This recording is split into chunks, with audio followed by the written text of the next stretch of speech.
The New York Times says he takes on some of the most difficult battles. Everett Koop, distinguished physician, scientist. Well, may I interrupt the Senator for one question? I have the Mr. floor. President? Mr. President, New Jersey has the floor. I have the floor.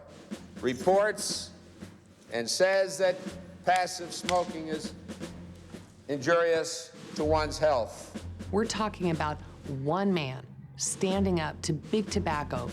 And he has become known for concentrating on what he describes as things that affect everyday life. But the fact of the matter is, the weapons issued to me as a soldier in the European theater were far less menacing than the kind of weapons we want to make sure everybody in America can have, because the National Rifle Association says that's what we ought to do. And friends say of him, he has a unique ability to step back and look at the big picture. The time to act is now, to let Israel know that we're going to be there to support our commitment, both moral and humanitarian. He lives his Judaism by working for the good of all people. He is doing what we are supposed to do as Jews.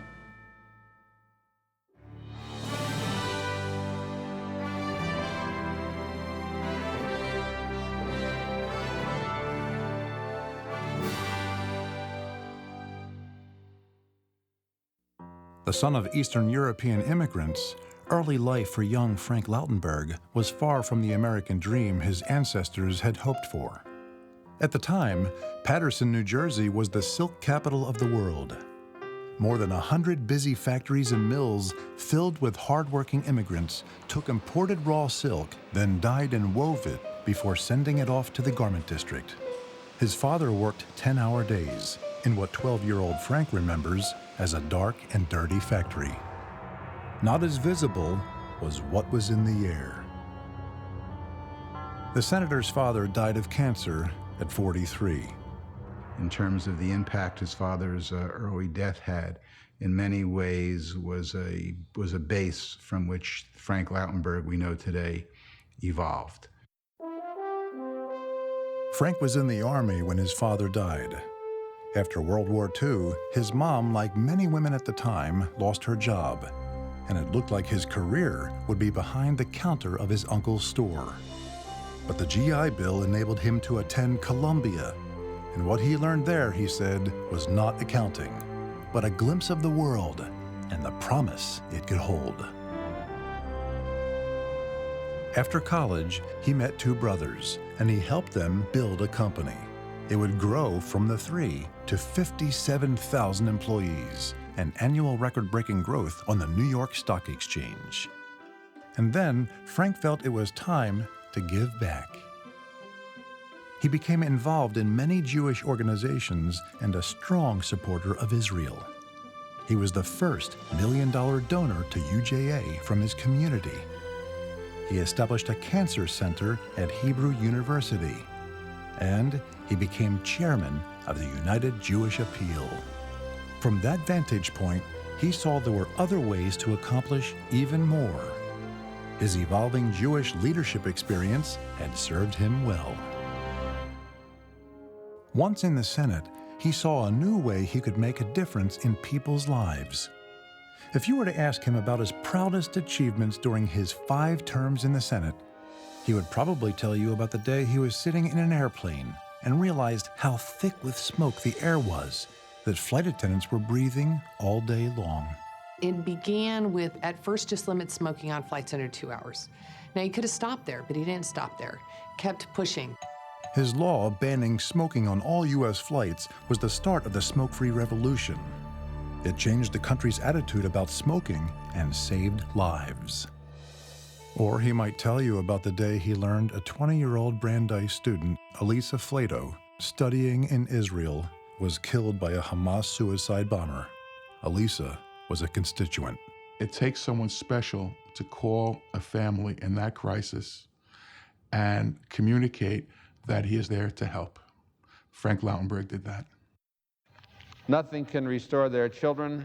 Lautenberg took the next step to sponsor legislation that allows a U.S. citizen to sue a foreign country, in this case holding Iran accountable and working to limit its ability to fund terrorism. Or he might tell you about a 1987 March on Washington which brought attention to the refuseniks, Jews who were not allowed out, Jews who told him that conditions had greatly deteriorated. What this provision does is simply facilitates the refugee designation.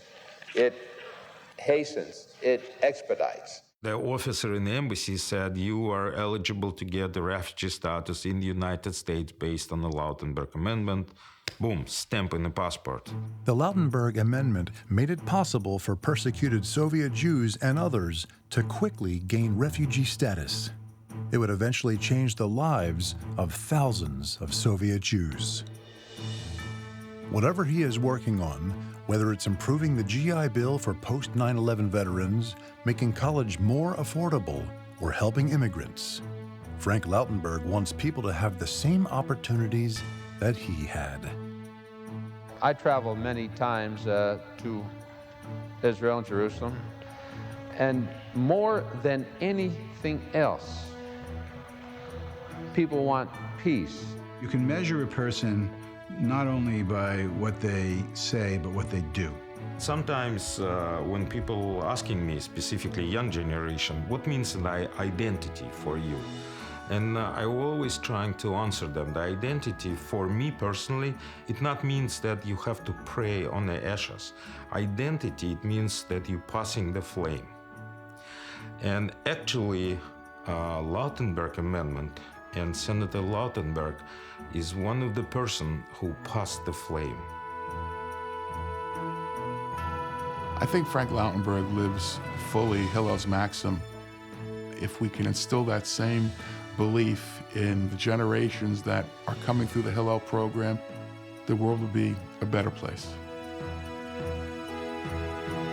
Hillel, the Foundation for Jewish Campus Life, is pleased to honor Senator Frank Lautenberg with the Renaissance Award for a lifetime of service to the United States, the Jewish community, and the world.